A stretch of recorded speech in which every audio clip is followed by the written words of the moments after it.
Nous voici dans la rubrique emprunt. Si vous optez pour un financement par emprunt, ouvrez ce module. Si aucun emprunt n'a encore été déclaré, la page affiche un tableau récapitulatif vide. Après avoir cliqué sur Ajouter, en haut à droite, vous accédez à la saisie de votre emprunt. On commence par renseigner le libellé de l'emprunt. Dans notre exemple, nous indiquons emprunt CIC, Studio Paris, rue Charonne. On sélectionne ensuite le bien immobilier concerné par l'emprunt. Ici, il s'agit toujours du studio situé rue Charonne à Paris. On renseigne ensuite le capital emprunté, c'est-à-dire le montant total financé par la banque, tel qu'indiqué dans l'offre de prêt. Dans notre cas, nous avons obtenu un prêt à hauteur de 248 400 €. On précise enfin la date de première échéance correspondant au mois des débuts des remboursements de crédit. Dans la partie suivante, on indique les conditions financières du prêt. On commence par renseigner le taux d'intérêt annuel exprimé en pourcentage. Dans notre cas, le taux est de 3,4%. On choisit ensuite la fréquence de remboursement. Le plus souvent, les remboursements ont lieu chaque mois. On clique donc sur mensuel. Puis, on renseigne la durée de l'emprunt. Par exemple, une durée de 240 correspond à 240 mois, donc un emprunt sur 20 ans. Dans notre cas,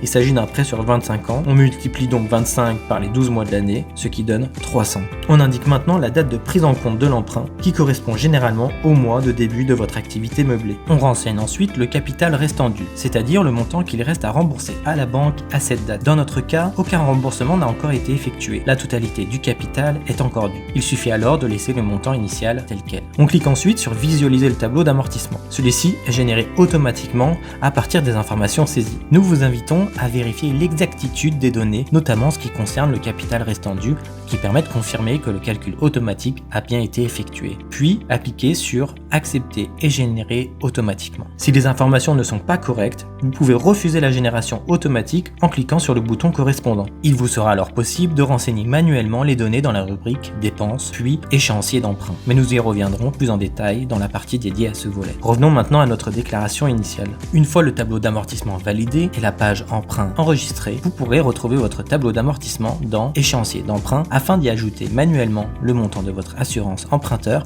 ainsi que d'autres frais annexes. Comme expliqué précédemment, nous reviendrons sur ces éléments au moment concerné. Par la suite, vous devez préciser si l'emprunt est affecté à 100% au bien. Cette information permet de déterminer si le crédit finance uniquement le logement loué ou s'il est partagé avec un autre usage. Dans notre cas, nous pourrions par exemple sélectionner non, proratisation nécessaire si l'emprunt finance non seulement notre bien de 26 m², mais également une surface plus large, par exemple 52 m², dans le cadre d'une activité annexe comme un local professionnel. Dans ce cas, il suffit d'indiquer la superficie totale financée par l'emprunt dans le champ prévu à cet effet. L'application calcule alors automatiquement la part correspondant à la surface louée. Dans notre exemple, seule la moitié de l'emprunt sera prise en compte pour l'activité de location meublée, soit 26 m² sur 52 m². Dans notre cas, l'emprunt est entièrement dédié au bien. On sélectionne donc oui, 100% de l'emprunt est affecté au bien.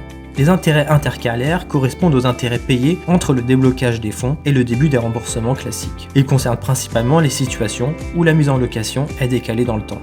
Dans notre cas, le déblocage des fonds est proche de la mise en location. Nous n'avons pas recouru à d'intérêts intercalaires. Nous indiquons donc 0 €. Les frais de commission regroupent les frais liés à la mise en place du crédit, comme les frais de dossier bancaire. On indique ici le montant figurant sur l'offre de prêt, soit 2 500 € dans notre exemple. Une fois toutes les informations renseignées, il ne reste plus qu'à cliquer sur « Enregistrer votre emprunt » pour valider vos informations. Comme pour l'ensemble de vos données, il sera toujours possible de les modifier ultérieurement en revenant dans le module emprunt. À ce stade, vous venez de compléter toutes les données liées au bloc dossier permanent. Passons à présent au bloc revenus.